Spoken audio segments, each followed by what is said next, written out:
Hi friends, welcome back. तो अभी हम देखेंगे Avatar fire and ash trailer breakdown. अच्छा, ये शुरू अच्छा अब दो तीन बातें करनी है, अब भूल नहीं जाऊँ।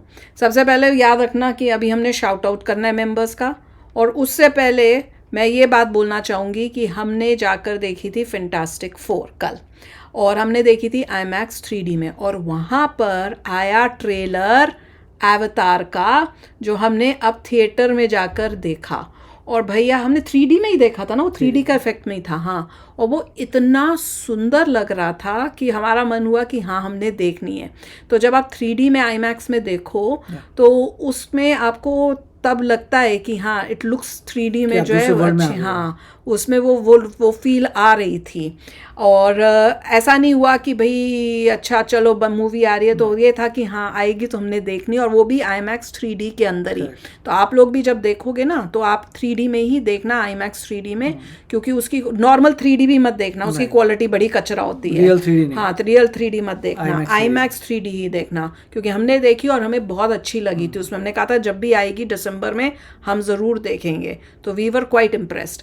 अब इसको वीडियो को शुरू करते हैं। तो जेम्स कैमरन वापस आ रहे हैं अपने नीले एलियंस को लेकर, लेकिन इस बार और भी ज्यादा एक्शन, और भी ज्यादा हार्ट ब्रेक, और भी ज्यादा ब्रूटैलिटी। लेकिन सबसे बड़ी दुख की बात तो यह है कि गोविंदा इसमें भी नहीं है। और चलो ठीक है, अगले पार्ट के लिए उम्मीद लगा लेंगे, लेकिन इस पार्ट का क्या? इसका जो टीजर ट्रेलर आया है उसको देखकर काफी सारे सवाल खड़े होते हैं, और बहुत सारे नए चेहरे भी नजर आ रहे हैं। तो आखिरकार ये सब लोग हैं कौन? और ये जो उड़ते हुए इकरान पे तीर लिए बैठा है, इसका क्या? तो शुरुआत से शुरू करते हैं। ये जो पूरा ट्रेलर है ये स्टार्ट होता है अवतार 1 फिर अवतार 2 के कुछ शॉट्स के साथ में, और हमको एक माहौल सेट किया जाता है जो आने वाला है उसके पहले, क्योंकि इस ट्रेलर में बहुत सारी बड़ी बड़ी चीजें हो रही है। सबसे पहले हमको दिखाए जाते हैं कुछ उड़ने वाले क्रीचर्स, या फिर ये उड़ने वाले शिप्स, इनको जो भी बोलना है बोल सकते हो। ये एक्चुअली है इस यूनिवर्स में एग्जिस्ट करने वाली विंड ट्रेडर क्लैन, मतलब ये ट्रेडिंग वगैरह करते हैं, और इनको त्लालिम भी कहा जाता है। इनके लीडर का नाम पेलाक है, और ये जिन बींग्स को राइड कर रहे हैं ना, ये काफी इंटरेस्टिंग है, क्योंकि ये भले ही दिख ऐसा रहा हो कि एक है, लेकिन ये एक्चुअली में दो अलग अलग क्रीचर्स हैं जिनको कंबाइन किया गया है इस पूरी चीज को अचीव करने के लिए। ये जो हवा में बैलून जैसा क्रीचर है इसको मेड्यूसॉइड कहा जाता है, जो समुद्र में फ्लोट करने वाली जेलीफिशेस होती है ना, तो कुछ कुछ वैसा ही। बस इसकी खासियत ये है कि जिन भी बींग्स पे फीड करता है उनको फीड करने के बाद हाइड्रोजन में कन्वर्ट कर लेता है, और ये हाइड्रोजन इनको फ्लोट करने में हेल्प करती है। लेकिन इससे आप फ्लोट तो कर लोगे, बट उसको प्रोपेल कैसे करोगे? मतलब आगे पीछे लेफ्ट राइट, तो वो काम करने के लिए है दूसरा क्रीचर जिसको विंड रे कहा जाता है। इस वाले शॉट में हम किसी को विंड रे की सवारी करता हुआ देख सकते हैं, जो डेफिनेटली उससे बॉन्ड किया होगा, और उसी बॉन्ड और उस बंदे के थ्रू ये अपने पूरे विंड रे और मेड्यूसाइड से मिला हुआ जो शिप है, शिप ही बोलेंगे इसको, उसको नेविगेट कर रहे हैं। और इन्हीं के बीच में इनके प्लेटफॉर्म्स बने हुए हैं जहां पर ये लोग बैठते होंगे, बातचीत करते होंगे, हो सकता है रहते हैं, और इसी पे हम कीरी को भी देख सकते हैं। ये ग्रेस ऑगस्टिन का जो अवतार था उससे पैदा हुई है, लेकिन इसके बारे में बहुत ज्यादा कुछ नहीं पता। बस इतना हम लोग जानते हैं कि इसका एवा से काफी स्पेशल कनेक्शन है, जिसको सेकंड पार्ट में थोड़ा बहुत एक्सप्लोर किया गया था। बट आई एम श्योर कि जैसे जैसे हम लोग इस पूरी फ्रेंचाइजी में आगे बढ़ेंगे, will get to know more about her, और समथिंग टेल्स मी कि ये बहुत ज्यादा इंपॉर्टेंट होने वाली है। प्लस ये जिस एरिया के ऊपर से फ्लोट करते हुए नजर आ रहे हैं ना, तो ये जो आर्क लाइक स्ट्रक्चर्स हैं ये हम लोगों ने फर्स्ट पार्ट में भी देखे थे। ये जो ओमाटिका क्लैन थी उसके ट्री ऑफ सोल्स के आसपास बने हुए थे।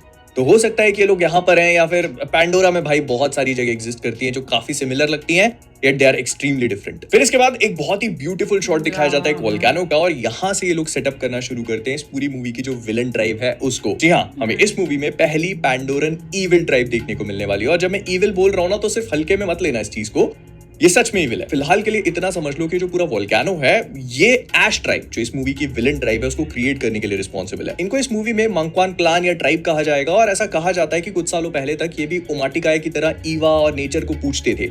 लेकिन फिर एक वोल्केनो का इरप्शन हुआ, और उसमें इनके घर, परिवार एंड एवरीवन डाइड, इंक्लूडिंग जो इनका ट्री ऑफ सोल्स था वो भी। एंड इसी डिस्ट्रॉयड ट्री ऑफ सोल्स की झलक हम अगले शॉट में देख भी सकते हैं, जहां पर इन लोगों ने अपने कैंप्स वगैरह बना रखे हैं। और इस वजह से ये जो पूरा नेचर, एवा, ट्री ऑफ सोल्स, ये सारी चीजें है ना पैंडोरा पे, इनसे सख्त नफरत करते हैं। इतनी ज्यादा कि जो इनको पूछता है वो इनके दुश्मन है। इनफैक्ट ऐसा कहा जाता है कि अगर आपको मंक्वान ट्राइब ज्वाइन करनी है तो आपको किसी दूसरे नावी को मारना पड़ेगा। मतलब कुल मिला के अगर आप एक नंबर के हरामी हो तो आप इनकी ट्राइब के मेंबर बन सकते हो। फिर इसके बाद हमको जेक के बच्चे दिखाए जाते हैं जो एक स्वैम्प लाइक एरिया से नेविगेट कर रहे हैं। यहाँ पर लोआक है, टुक है, कीरी है, और अगर आप थोड़ा पीछे देखने की कोशिश करो तो जेक सुली खुद भी मौजूद है, उसके साथ में है स्पाइडर। फिर लास्ट पार्ट का अनसंग हीरो पायाकान भी इसमें कमबैक कर रहा है, और इसके बाद वाले शॉट्स ये भी सिग्निफाई करते हैं कि जो हमने सेकंड पार्ट पे पे मेट की आनी ट्राइब देखी थी ना, वो भी कहीं गए नहीं है, वो भी इस मूवी का एक काफी इंपॉर्टेंट हिस्सा होंगे। और फिर इसके बाद वाले जो कुछ शॉट्स हैं उससे ना मूवी की एक थीम सेट करने की कोशिश करी जाती है कि इसका फायर एंड ऐश बस नाम के लिए नाम नहीं रख दिया है। जेक सली और उसकी पूरी फैमिली जो है वो डिस्ट्रक्शन, लॉस, इन सब चीजों से सफर कर रहे हैं। जैसे नेत्री जो है उसके मन में अभी भी रेज है। जो पिछले पार्ट में इनके बेटे नेत्यम की डेथ हुई थी, तो नेत्री अभी भी उस चीज को कैरी करती है, उसके अंदर वो रेज है, वो गुस्सा है, वो अभी भी क्वारिट से उस चीज का बदला लेना चाहती है, स्पेशली तब जब उसको ये पता चलेगा कि वो मरा नहीं था, अभी भी जिंदा है। एंड अगर उसको ये पता चल जाता है कि स्पाइडर ने उसकी जान बचाई थी, तो वो स्पाइडर से भी नफरत करने लगेगी। आई मीन पहले से ही इनकी रिलेशनशिप स्ट्रेन थी, अब तो और ज्यादा हो जाएगी, स्पेशली तब जब इसने लास्ट पार्ट के थर्ड एक्ट में वो जो पूरा चक्कू वक्कू रखा था ना स्पाइडर के गले पे। तो डेफिनेटली इनके परिवार में ग्रजेस हैं, आपस में कोऑर्डिनेशन नहीं है। जो केमिस्ट्री हमको पिछले पार्ट में दिखाई गई थी इनिशियली, अब वो उतनी ज्यादा कंसोलिडेटेड फील नहीं हो रही है। और इसी आग में घी डालने का काम है क्वारिच का। ये भाई बंदा मरता नहीं है, और मर भी जाए तो फिर दोबारा जिंदा होके आ जाता है। और अब ये पहुंच चुका है ऐश क्लैन के पास। वो आरडीए का पूरा बैग है उसके हाथ में। उनको डेफिनेटली कुछ ऐसा ऑफर करे, उसको ऑफर करने की भी जरूरत नहीं। वो उनको बोलेगा कि मेरे पास कुछ ऐसे नावी हैं जिनको तुम मार के मजा लूट सकते हो, and they are all ears. और बस फिर इसके बाद हम लोग देखते हैं कि स्पाइडर को कुछ हो रहा है। फिर एक शॉट दिखाया जाता है जहां पर उसने मास्क नहीं पहना हुआ है। ये इनिशियली मुझे थोड़ा सा हैरान करने वाला लगा कि ये सांस कैसे ले रहा है यहाँ पे, बट देन उसको थोड़ा ध्यान से देखने पे समझ में आता है कि वो फेंट भी हो रहा है। हालांकि इस पूरे ट्रेलर में जितने भी स्पाइडर के शॉट्स दिखाए गए हैं वो जेक के साथ में है, लेकिन इस बात को भी इग्नोर नहीं किया जा सकता कि जेम्स कैमरन इस रिफ्ट को ऐसे जाने नहीं देंगे। जो क्वारिच के साथ स्पाइडर का इनिशियली बॉन्ड एस्टैब्लिश किया गया था, फिर इन लोगों के आपस में मिसकम्युनिकेशंस है, तो कहीं ना कहीं ये चीज प्ले आउट करेगी। एंड देन एंट्री होती है जो ऐश क्लैन है इसकी लीडर फरांग की। इसका रोल प्ले करने वाली है ऊना चैपलिन, जो कि गेम ऑफ थ्रोन्स में रॉब स्टार्क के अनबॉर्न बच्चे की मां बनने वाली थी, but sadly it did not happen, spoiler alert. खैर फरांग के बारे में बहुत ज्यादा चीजें नहीं पता, बस इतना पता है कि ये बहुत डेंजरस है। जिस चीज को हम इस ट्रेलर के एंड में देख भी लेते हैं, जब वो कीरी को पकड़ के कहती है कि तुम्हारी देवी का यहाँ पर कोई सिग्निफिकेंस नहीं है, कोई डोमिनियन नहीं है। एंड काफी स्पाइन चिलिंग डायलॉग है वो। प्लस ये डायलॉग इस बात को भी कंफर्म कर देता है कि ऐश क्लैन वाले जो है वो ईवा को नहीं पूछते, इनफैक्ट उससे नफरत करते हैं, और जितने भी नावी उनको पूछते हैं उनसे भी। और फिर ऐश क्लैन के और भी लोग दिखाए जाते हैं। ऐसा माना जाता है कि इनके चेहरे पे जो पूरा रेड कलर है ये पेंट नहीं बल्कि इनके एनिमीज का ब्लड है। प्लस अगर आप उस शॉट को एक बार फिर से देखते हो जहां पर हम क्वारिच को इस क्लैन को अप्रोच करते हुए देखते हैं ना, तो वहीं पेड़ों पे ना कुछ चीजें टंगी हुई हैं। तो ये शायद जो है ये मांगवान क्लैन के जो लोग हैं, मतलब ये जो ऐश क्लैन वाले पीपल हैं, इन्होंने जितने भी नावी को मारा है उनकी चोटियां हैं। क्योंकि वो एवा और उसको पूजने वाले नावियों से नफरत करते हैं ना, तो सबसे पहला काम जो वो करते हैं वो है इनकी चोटी काट देना। क्योंकि हमने देखा है कि जब भी किसी नावी की डेथ हो जाती है उसके बाद भी वो उसको बॉन्ड करवा करके एवा के साथ मर्ज कर देते हैं। तो अगर आप किसी की क्यू मतलब वो जो चोटी है उसी को काट दोगे तो वो कभी हो ही नहीं पाएगा। मतलब कुल मिला के इनके टर्म्स में तुम लोग ऐसे समझ सकते हो कि किसी को मोक्ष प्राप्त करने से रोक रहे हो। खैर इसके बाद वाले कुछ शॉट्स और भी चीजें बताते हैं इनके बारे में, जैसे फायर से बहुत ज्यादा इफेक्ट नहीं होते। आई मीन डेफिनेटली होते तो होंगे, लेकिन ये फायर को वेपन की तरह यूज करते हैं। इसके बाद जेक सली, उसके परिवार और जितने भी लोगों पे अटैक हो रहे हैं वो फायर के थ्रू हो रहे हैं, मतलब फायर को एज ए वेपन इस्तेमाल किया जा रहा है, और वो ऐश क्लैन वाले लोग ही हैं। फिर इसके बाद ये वाला शॉट मुझे बहुत इंटरेस्टिंग लगा, क्योंकि हम इकरान के ऊपर किसी को देख रहे हैं जिसको तीर लगा हुआ है, और ऐसा लग रहा है कि इसके साथ कुछ अच्छा नहीं होने वाला। तो जो मुझे लगता है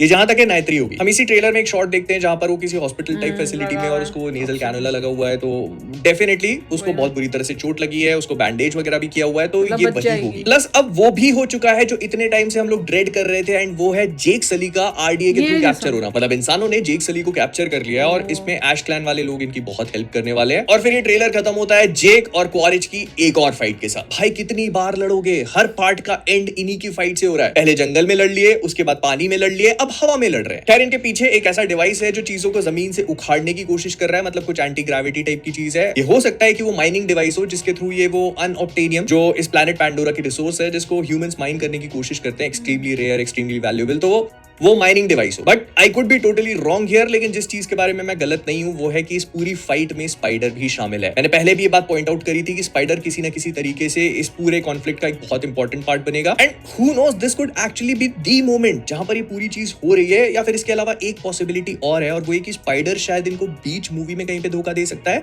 जहां पर हो सकता है नाइट्री को बहुत बुरी तरह से चोट लगी है, या फिर इनके किसी बच्चे की जान खतरे में पड़ गई, और उसके बाद ऐसा लगता है ना कि स्पाइडर जो है उसका कैरेक्टर अब इरिडीमेबल हो चुका है, मतलब उसको रिडीम नहीं कर सकते। बट यहाँ पर वो कुछ ऐसा करेगा जिस वजह से जेक सली ये जो गिर रहा है उसकी जान बचाएगा, and things will be back to normal for the next part. या फिर ये भी हो सकता है कि इसके जान बचाने के चक्कर में जेक सली निपट जाए। I mean who knows. James Cameron ने इनफैक्ट ये बात खुद कही है कि जब उन्होंने अपने करीबी लोगों को थर्ड पार्ट दिखाया था तो लोग रोए जा रहे थे बस। मुझे नहीं पता क्या होगा, लेट्स जस्ट वेट एंड सी। खैर तो ये वो सारी चीजें थी जो मैंने अवतार फायर एंड ऐश के ट्रेलर में ऑब्जर्व करी। मुझे लगा आप लोगों को भी बता देता हूँ, फिर उसके बाद देखते क्या होगा। लेकिन एक चीज जो मैं देखना चाहता हूँ वो है कि तुम लाइक करते हो कि नहीं। इंटरेस्टिंग था। और मैं बोल तो रही हूँ, हमने जब अभी देखा, क्योंकि ट्रेलर, मैं वही हैरान थी कि हमने ट्रेलर देखा ही नहीं था, हमें पता भी नहीं था ट्रेलर आ रहा है। और लकीली जब हम कल गए तो जैसे ही ट्रेलर आया, मैं इतनी एक्साइटमेंट, यार ट्रेलर ही आ गया। और 3D में तो बहुत ही अच्छा। पूरे जो उसका जो है उसमें बुक्स भी हैं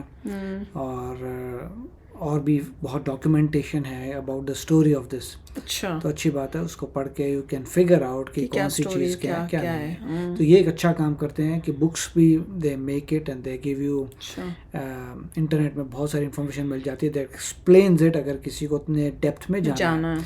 but people are really going to for the experience of the thing. मेरे को तो एक्सपीरियंस देखना है। और देखो, मेरे को फाइटिंग का कोई वो नहीं है, सच बोलूं तो मेरे को फाइटिंग में कोई शौक नहीं है। मुझे तो वो ब्यूटी, वो 3D में जो इफेक्ट्स आते हैं उसके लिए, क्योंकि एंड ऑफ द डे ये पूरा फिक्शन है, it's not reality, it's fiction. किसी ने अपने माइंड में कुछ ड्रीम किया, इसका नाम नेत्री, इसका नाम ये है वो है, ही जस्ट मेड थिंग्स अप। तो आप जा रहे हैं टू एक्सपीरियंस, अगर वैसे लाइफ होगी तो क्या होगी। But we are least bothered कि आप उसे नेत्री बुलाएं या सेत्री बनाए, that is just somebody's imagination. बिल्कुल। और ये ज़रूर है कि इस जो क्वालिटी अवतार की 3D की है वो और किसी की नहीं है, क्योंकि जब हमने इवन फैंटास्टिक 4 देखी और उसके बाद भी मैं सोच रही थी, मैंने कहा फैंटास्टिक 4 की हमने 3D देखा है IMAX में, और अवतार का हमने वो थोड़ा सा ट्रेलर देखा था। अवतार के ट्रेलर में जो IMAX 3D की क्वालिटी थी, दैट वाज मतलब बाकियों से सरपास करती है, कोई शक की बात ही नहीं है। कि जिससे इनका 3D वर्जन बेटर है, बहुत ही अच्छा लग रहा था। उनके सामने कैमरे लग गए हैं या कुछ और है, कुछ तो है भाई। डेफिनेटली इनका IMAX का 3D is different than other movies का 3D। वो तो उसमें तो ऐसे लगता है वहीं पे जाके बैठ के। और जेम्स कैमरन ने बोला भी था कि मैंने IMAX के जो भी 3D कैमरा से पूरी शूट की है, तो यू कैन सी दैट। नहीं, डिफरेंस मुझे फील हुआ था जब मूवी के बाद, कि मैंने कहा वो ज़्यादा बेटर लग रही थी, ये फैंटास्टिक 4 उतनी वो क्वालिटी की क्यों नहीं फील हो रही। तो एनीवे, आप भी शेयर करना अपने थॉट्स। चलते हैं, मिलेंगे नेक्स्ट वीडियो में बहुत ही जल्द। Till then take care and bye bye. तो अगर आप मेरे इस चैनल पे नए हो तो जल्दी से सब्सक्राइब के बटन को हिट करो और बेल आइकन को क्लिक करो, ताकि आपको मेरा जब नया वीडियो मैं लगाऊं आपको उसके बारे में जल्दी से पता चल जाए।